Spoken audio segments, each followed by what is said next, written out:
दर्शक नमस्कार अनि हार्दिक स्वागत छ गोर्खा लाइभ टिभीमा। म दीपक गुरुङ भने अहिले लाहुरे इन्डियन लाहुरे राहुल गुरुङ र स्मिता गुरुङ चाहिँ अन्ततः के हुन्छ भन्दै चाहिँ जनताले भनेअनुसार नै अहिले चाहिँ दुईजना चाहिँ पुनर्मिलन भएको छ र यस विषयमा चाहिँ पुनर्मिलन होला कि नहोला भन्ने विषय चाहिँ अलिकता जनताहरूले पनि गरिरहेका थिए।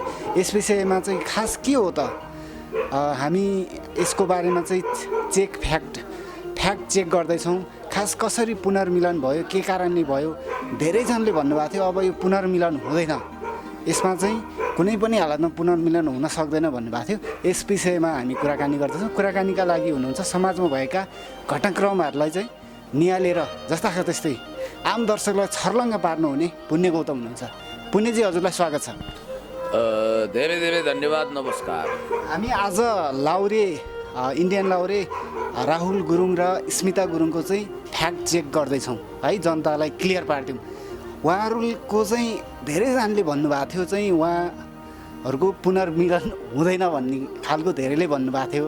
र विशेष गरी जो चाहिँ अहिले नेपाली समाज यस्तो रहेको छ कि आफ्नो ज्यानको चाहिँ भैँसी पनि नदेख्ने र अरूको ज्यानको जुम्रा पनि देख्ने यो समाजमा चाहिँ लाहुरेले अन्ततः चाहिँ एउटा अरूसँग गइसकेको चाहिँ श्रीमतीलाई चाहिँ उहाँले अन्ततः अँगालेको छ। यो के कारणले चाहिँ अँगाले, कसरी अँगाल्न पुगे भन्ने विषय चाहिँ हामी आज गर्दैछौँ। तपाईँले के पाउनुभयो, उहाँहरूको पुनर्मिलन हुनुको भित्री कारण के रहेछ, कसरी पुनर्मिलन भएको रहेछ, अलिकति क्लियर पार्दैन त। यसलाई यसरी हेरौँ, जस्तो लाहुरे प्रकरण भनेर यो बहुचर्चित रूपमा जो घटनाक्रम बाहिर आयो, जस्तो कि एक देशभक्त इमान्दार अत्यन्तै सुन्दर, मनको पनि तनको पनि सुन्दरताको धनी हाम्रा लाहुरे राहुल भाइ, मैले राहुल भाइ यसमा नै म भने कि उमेरमा अलिकति कम हुनुहुन्छ, राहुल भाइ जो बन्दुकको सिरानी लगाएर तोप र गोलासँग खेलिरहनु भएको थियो, जीवनमा दाउमा लगाएर आफ्नो श्रीमती आफ्नो सन्तानको खुसीको निम्ति उहाँले केसम्म गर्नु भएन, हर कुरो गर्नुभयो। उहाँहरूको 5 वर्ष अगाडि प्रेम भयो, प्रेम भइसकेपछि सुमधुर सम्बन्ध गाँसियो, जुनीसँग सँगै मर्ने बाँच्ने कसम खाएर त्यो जोडी पवित्र सम्बन्धको धागोमा उनियो माला जस्तै भएर। तर बिचमा एउटा गवारे किरो, एउटा धमिरा, एउटा अपराधी घुसपैठ गर्यो। त्यो कंसको चरित्र बोकेको नाम चाहिँ भगवानको जस्तो सुनिने नारायण थियो र त्यो नारायण यति धमरधुस थियो, पोल्दा पोल्दै उम्किएको ठुटो जस्तो थियो। भनाइको मतलब के हो भने रूप कालो भएर भनेको होइन, म कलर डिस्क्रिमिनेसन गर्दिनँ। आई हेभ अ ड्रिम भन्ने अमेरिकाका विश्वप्रसिद्ध स्वतन्त्रता सेनानी पनि कालो हुनुहुन्थ्यो, नेल्सन मण्डेला पनि कालै रूपको हुनुहुन्थ्यो, रबर्ट मुगाबे जिम्बाब्वेको राष्ट्रपति पनि कालो हुनुहुन्थ्यो। तर उहाँहरूको महान योगदान विचार गर्नुहोस्। अब डोनाल्ड ट्रम्प छालाको रङमा गोरो भएर के भयो, मन कालो छ। मैले मनलाई सङ्केत गरेको, त्यो नारायणको मन एकदमै कालो कलङ्कित रहेछ र त्यसले वास्तवमा गुरुङसँग बिहा गरेकी लामा चेली स्मिता लामालाई कसरी जादु टुनामुना लगाए जस्तो एकदमै हिप्नोटाइज गरेर काठमाडौँसम्म ल्यायो, कसरी शारीरिक शोषण गर्यो, कुन ढङ्गले उसले तिनको कतै लगेर बेचबिखनै गर्ने योजना र षड्यन्त्र बनायो भन्ने विषयमा मैले अघिल्लो एपिसोडमा काफी हदसम्म भनिसकेको छु। अब कुरा गरौँ अहिले उनीहरूको पुनर्मिलनको सवालमा। तपाईँले मलाई अघिल्लो प्रश्नमा सोध्नु भएको थियो, पुण्य गौतमजी के यिनीहरूको पुनर्विवाह हुनसक्छ, फेरि मिलन हुनसक्छ? मैले त्यतिखेर जवाफ दिएको थिएँ, अहिले तत्कालको लागि उनीहरू नदीका दुई किनार जस्ता भए। हामी नदीका दुई किनारा सङ्गम हाम्रो असम्भव छ भने जस्तो हो। तर भोलिको दिनमा प्याचअप हुन सक्छ। सती सावित्री सीता जस्तै अग्नि परीक्षामा खारिएर आफ्ना पश्चाताप गरेर उनी आउन पनि सक्छन् र उनलाई राहुलले स्वीकार्न नि सक्छन् भनेर मैले तपाईँलाई भनेको थिएँ। तर घटनाक्रमले यति चाँडो ड्रामेटिक मोड लिएला, नाटकीय मोड लिएला भन्ने मलाई लागेको थिएन। आज एउटा तपाईँहरूकै सामाजिक सञ्जालवाला अनलाइन टेलिभिजनको साथीहरूको भेलामा म पुगेको थिएँ र यो जुन घटनाक्रम यसलाई उत्खनन गर्ने पत्रकार मित्र देउजाजी पनि त्यहाँ हुनुहुन्थ्यो। विस्तृत कुराकानी त हुन पाएन, त्यहाँ रविजीसँग पनि भेटघाट भयो, कुराकानी भयो।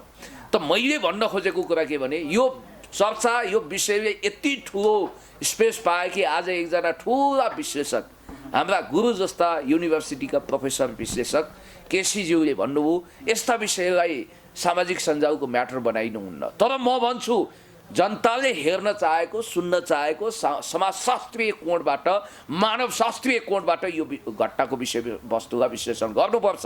यसमा प्रतिबन्ध लगाउनु हुँदैन भन्ने मेरो स्पष्ट मान्यता हो। अब तपाईँले देखिहाल्नुभयो अचानक अब म सदाको निम्ति टाटा बाई बाई गर्छु, नेपाललाई दार्जिलिङ जान्छु भनेर गए कि अनि राहुलले स्मिता कहिलेकाहीँ आऊ फुल जस्तै सन्तान छिन् हेर भनेर स्पेस पनि दिएका थिए। अब स्मिता फर्किन्, फेरि विवाद दर्ता भयो उनीहरूको बिचमा, लगनगाँठो घाँसियो। अचम्म र अद्भुत अनौठो कुरो के भने यो यति छिटो एकदम बिजुली बेगमा भयो कि संसारमा सबैभन्दा छिटो डिभोर्स भएर फेरि सम्बन्ध गाँसिएको यो पहिलो घटना होला।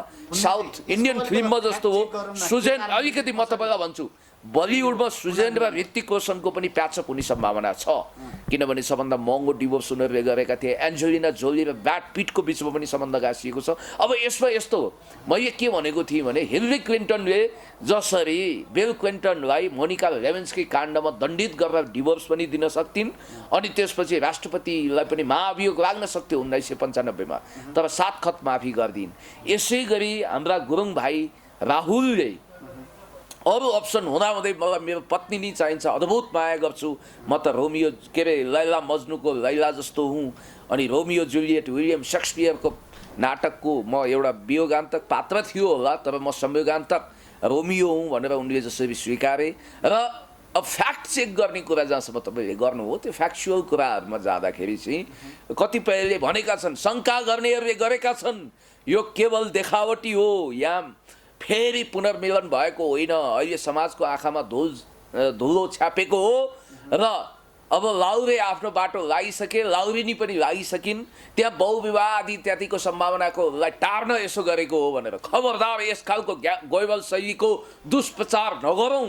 यस प्रकारले दुष्प्रचार गर्नाले, यस प्रकारले एकदमै यो षड्यन्त्रकारी प्रचार गर्नाले उनीहरूको सम्बन्धमा ठुलो असर पर्न सक्छ। अब भन्नेले भने अब लाउरेलाई पनि गएर उक्साए, नाना नौरङको नखरमौली टाइपको नाना नौरङका नाठोहरू खेलाएर हिँड्ने वाइफाले चरित्रको परपुरुषको अङ्गालोमा बेरिएकी अरूले जुठो हालेको कोया आँप जस्ती त्यस्तीलाई तैँले भेर्नी हो। जुत्ता त खुट्टा भए कति कति पाइन्छ, त्यसकारण तैँले यस्तो जोइटिङ रेपन किन देखाएको भनेर पनि भनेर यस खालका सानो सोच बोक्नेहरूलाई राहुल जस्तो विशाल हृदयको समुद्र जस्तै धेर गम्भीर अत्यन्तै सभ्य अत्यन्तै इमान्दार र उनी पति कम प्रेमी ज्यादा रहेछन्, एउटा प्रेमी हृदयको व्यक्ति महान पति र उनले जसरी आफ्नो पत्नीलाई स्वीकारेका छन्, सीताजीलाई रामले स्वीकारे जस्तै भनेर पनि तपाईँले भन्न सक्नुहुन्छ। यद्यपि सीताजी यसरी चरित्रमा बिटुलिनु भएको थिएन। अशोक पार्टिकामा रावणको त्यो वृक्षमा बस्दा पनि मिथकलाई पछ्याउने हो भने अब दार्जिलिङमा हुर्किएकी लियो टोल्स्टोयको उपन्यास अन्ना करेनियाको अन्ना जस्तै अलिकति स्वतन्त्र अलि स्वच्छन्द टाइपको रहेछन् यिनी। र अब फेरि पुनर्मिलन भयो, छिटो छिटो विवाह भयो, एउटै पात्रको दुईचोटि त्यही पात्रसँग विवाह भयो, कागज खोस्टो व्यवहार भयो, डिभोर्स पेपर। त्यस कारणले गर्दाखेरि फ्याक्ट चेक गर्ने हो भने त अब लहरो तान्दा पर गर्छेला, तर अहिले उहाँहरूको जुन वैवाहिक जीवन पुनः सुमधुर भएको छ, फेरि जोडिएको छ, टुटिसकेको सम्बन्ध तपाईँलाई थाहा छ। उनीहरूको पारिवारिक जीवनको जहाज मानव प्रशान्त सागरमा टाइटेनिक हुने खतरा बढिरहेको थियो। धोखाको आइसबर्गमा ठोकिएर प्रेमको जहाज टाइटेनिक भएर धुजा धुजा हुने सम्भावना बोकेको बेला फेरि सुमधुर सम्बन्ध गाँसिएको छ, पुनर्मिलन भएको छ। म बधाई दिन चाहन्छु। इन्डियन लाउरे राहुलले चाहिँ अहिले ठिक गरेका हुन् त धेरैजनाले भन्दै आउनु भएको छ नि। अब पहिला गइसकेको श्रीमन्तीलाई त धेरैजनाले अहिले नेपाली समाज चाहिँ यस्तै खालको छ, अलिकति किन चाहिँ फेरि फिर्ता लियो होला, के का लागि लियो होला, के कारण रहेछ त्यहाँ भित्री कुरा, र राहुलले ठिक गरे हो कि होइन ठ्याक्कै भन्नुहोस् त। अब एउटा कुरा म तपाईँलाई भन्छु, समाजमा 20 कन्या वा 20 पुरुषको मिथक तपाईँले सुन्नुभएको छ, जसले चुम्बन गर्दा पनि 20 छाड्छ। अब टोक्दा त 20 स्वाभाविक रूपमा छाडिहाल्छ दाँतले भन्ने बित्तिकै उनी 20 कन्या होइनन्। यो कुरा स्पष्ट हुनुहोस् तपाईँ। स्मिताको गल्ती थियो होला, आफ्नो पतिलाई धोकामा राखेर परपुरुषको अङ्गालोमा बेरिनु, एक नारी ब्रह्मचारी जस्तो भएर बसेको पतिदेवलाई धोका दिनु, यो सब उनको एउटा छलकारी गतिविधि थियो होला। र त्यो नारायण मण्डलले पनि महादेवको स्वरूप धारण गरेको जालन्धर जस्तो भूमिका निर्वाह गरेर पार्वतीको छल गर्न खोज्यो होला। तर यहाँनिर एउटा कुरा के बुझ्नुहोस् भने, जस्तो कि मैले तपाईँलाई भनिरहेको छु, पतिलाई धोकामा राख्ने अनि त्यसपछि पतिलाई धोकामा राख्नको लागि हिप्नोटाइज गर्ने को? त्यही चरित्रहीन जसको नाम तपाईँले नारायण उच्चारण गर्नुहुन्छ तर उसको चरित्र कंशको जस्तो छ। एउटा कुरा ख्याल गर्नुहोस्, न ऊ इन्जिनियर हो, न नेपाली हो, न ऊ अविवाहित हो। तिनैवटा कुरा फ्याक्ट चेक गर्दा डिप्लोमेसी किन एन्सर दिनुहुन्छ? तपाईँले एकदम फ्याक्ट क्लियर भनिदिनुहोस् न, राहुलले ठिक गरे कि बेठिक गरे? धेरैजनाले दुई पक्ष चाहिँ कुरा गरिरहेका छन्। होइन, अब सङ्कीर्ण समाजको सङ्कीर्ण आँखाबाट दोषी चस्माबाट हेर्दा बेठिक देखिएला, तर मेरो जजमेन्टमा उनीले धेरै राम्रो काम गरे, ठिक गरे। किनभने आफ्नी पत्नी जो निराशामा जान सक्थिन्, आफ्नो सन्तानको भविष्य बर्बाद हुन सक्थ्यो। अब त्यसो त आफ्नो पर्सेप्सन हो, कुण्ड कुण्ड पानी मुन्ड मुन्ड बुद्धि। त्यो ठाउँमा अरू भइदिएको भए के गर्थे उनीहरूको व्यक्तिगत कुरा हो। त्यहाँ यसो पनि गर्न सकिन्थ्यो कि होइन, परपुरुषको अङ्गालोमा बेरिएकी स्त्रीलाई म घरमा ल्याउँदिनँ, गौत पानी छर्किन्न, सुन पानी छर्किन्न भनेर पनि भन्न सक्थे। तर उनले विशाल हृदय देखाए, उनले स्वीकारे, त्यो उनको महानता हो। अन्त्यमा चाहिँ नेपाली समाजले चाहिँ कस्तो खालको शिक्षा लिने? होइन, नेपाली समाजमा जुन ढङ्गको यो घटना घट्यो यसलाई आम घटनाको रूपमा लिनु हुँदैन। यो दुर्लभ घटना हो, एकदम एक्सेप्सनल रूपमा अपवादमा घट्ने घटना हो।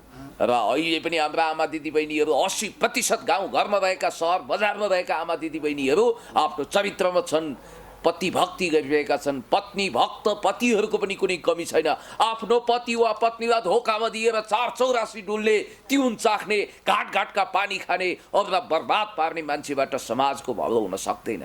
त्यस कारणले गर्दाखेरि म भन्न चाहन्छु, सम्बन्धको सुमधुरता भनेको जब तपाईँको हृदयमा माया, प्रेम, करुणा, सद्भाव, विश्वास जस्ता भावनाहरू हुन्छन्, जब तपाईँले कसैलाई प्रेम गर्नुहुन्छ, म लभ गरौँ त होइन, मैले त्यसरी प्रेमको प्रवचन त दिन सक्दिनँ, तर मैले सुनेको छु टाढा बसेर पनि जब तपाईँ कसैलाई घृणा गर्नुहुन्न नि, नजिक बसेर जब तपाईँले कसैलाई घृणा गर्नुहुन्छ, टाढा बसेर माया गर्नु माया हो, नजिक बसेर घृणा गर्नु घृणा हो। हुन सक्थ्यो यदि लाउरे एकदम मस्कुलर भएर म सिद्धाइदिन्छु, जार जस्तो सोचेर नारायणलाई सिद्धाइदिन्छु भनेर आएको भए त्यहाँनिर के हुन्थ्यो भने हिंसा हुन सक्थ्यो, क्रूरता हुन सक्थ्यो। तर उनी क्षमाशील रहेछन्, साहसी छन्, वीर छन्, तर बुद्धु छैनन्, मूर्ख छैनन्। त्यस कारणले गर्दाखेरि उनले नेल्सन मण्डेलाको उही मान्यता, फर्गिभ बट नट फर्गेट, माफ गर तर नभुल भन्ने मान्यता उनले अङ्गीकार गरेको देखियो। म उनलाई धेरै धेरै धन्यवाद दिन चाहन्छु। र एउटा कुरा ख्याल गर्नु होला, जसले प्रेम गर्छ नि, जसले माया गर्छ, उसले कहिल्यै हिंसा गर्दैन, घृणा गर्दैन। लाउरे राहुल, तपाईँ एउटा महान व्यक्तित्व हुनुहुन्छ, तपाईँलाई शुभकामना छ र स्मितालाई पनि सुख दिनु होला। अब तपाईँहरूको परेवा मलेवा जोडीमा कुनै इन्द्रेका बाउचन्द्रे, कुनै पनि त्यस्तो कंश, कुनै पनि त्यस्तो अपराधीले आँखा नलागाओस्। तपाईँहरूको परिवार सुखमय होस्, तपाईँहरू अगाडि बढ्नुहोस्, म यही शुभकामना। स्मितालाई के भन्नुहुन्छ? समग्रमा दुवै जोडीलाई चाहिँ के भन्नुहुन्छ? अब हेर्नुहोस्, कतिपयले मलाई स्मिता वा राहुललाई फोन गर्नुहोस्, के गर्नुहोस् भन्नुहुन्छ, तर म भन्छु उनीहरूको निजी जिन्दगीमा हामीले किन चियो चर्चो, निन्दो चर्चो गर्नु? अहिले सायद तपाईँले डोनाल्ड ट्रम्पलाई कुरा गर्न सक्नुहुन्छ होला, राहुल वा स्मितालाई कुरा गर्न सक्नुहुन्न। उनीहरू कतै बसेर आफ्नो जीवनको भावी रूपरेखा तयार गरेका छन्। स्मिता बहिनी, म भन्छु तपाईँले 15 वर्षको उमेरमा प्रेम विवाह गर्नुभयो। तपाईँहरूको प्रेमको पदचाप अहिले पनि ती पार्करमा खोपिएका होलान् जहाँ तपाईँहरूले आनन्दको जिन्दगी कुनै समय जिउनु भएको थियो। ती यादहरूलाई एकचोटि सम्हाल्नुहोस्, हृदयमा राहुलप्रतिको प्रेम भावना सजाउनुहोस्। अब यस्तो भुल कहिले नगर्नुहोस्।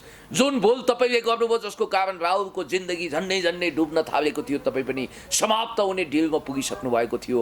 अब तारे भिरबाट बाल बाल जोगिएर अगाडि आउनुभएको छ। तपाईँले कहिले राहुललाई धोका नदिनुहोस्, अगाडि बढ्नुहोस्, आफ्नो पतिलाई परमेश्वर सम्झिनुहोस्। यति राम्रो देवता तुल्य स्वभाव भएको पतिलाई तपाईँले डार्कमा धोकामा नराख्नु होला, म यही भन्न चाहन्छु। दर्शकहरूलाई पनि म यो भन्न चाहन्छु, तपाईँहरूलाई आजको कार्यक्रमको बारेमा के कस्तो लाग्यो र राहुल र स्मितालाई चाहिँ तपाईँहरू के भन्न चाहनुहुन्छ कमेन्ट बक्समा कृपया कमेन्ट गर्न सक्नुहुनेछ भन्दै म पनि बिदा चाहन्छु। तपाईँलाई पनि धेरै आगामी दिनमा कुनै पनि राहुलले अब स्मिता जस्तै मन बरालिएकी अथवा दोमन भएकी अथवा बिटुलिएकी स्मितालाई वरण गर्नु नपरोस्, फेरि यस्तो नियति भोग्नु नपरोस्। उही स्मिता, प्रेमपूर्ण स्मिता, पहिला उनी बिटुलिनुभन्दा अगाडिकी स्मिता जस्तै राहुलको अङ्गालोमा त्यस्तै स्मिता होस्, म यही भन्न चाहन्छु। नमस्कार।